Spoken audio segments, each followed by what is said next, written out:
Inireklamo naman ng pagkubra umano sa ayuda ng 14 na opisyal ng barangay sa Iloilo City. Ang sumbong ng DSWD sa Ombudsman. Tinatakot nila ang mga may sakit o namatayan na pwedeng tumanggap ng tulong. Naaalisin sila sa listahan ng mga benepisyaryo kung hindi sila magbibigay ng parte. Nakatutok si Salima Refran. Tulong para sa mga nangangailangan o nagkaroon ng biglaang krisis sa buhay. Ang layo ng programa ng DSWD na AICS o Assistance to Individuals in Crisis Situations. Pero sa 16 na barangay sa Iloilo City, nabuko na pati ito kinukurakot. Pagkatapos ng payout, pag uwi ng mga benepisyaryo, kinuwers nila yung mga benepisyaryo na kunin yung porsyento nung payout.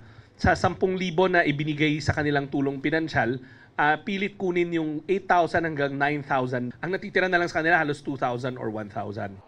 Ang mga biktima, mga may sakit o namatayan na nangihingi ng medical o burial assistance. Tinatakot pa umano silang tatanggalin sa listahan kung hindi magbibigay sa mga taga-barangay. Kalat-kalat yung barangay, 16. Hindi siya nangyari sa isang lugar lang. So obviously merong parang concerted modus operandi. Pati yung halaga na hinihingi kasi may pattern. 8 to 9,000. Natatakot sila kasi minsan may misrepresentation na kapag hindi ka nagbigay ngayon, hindi ka na namin lalagay sa listahan. Pero ang sagot namin, hindi naman sila ang gumagawa ng listahan.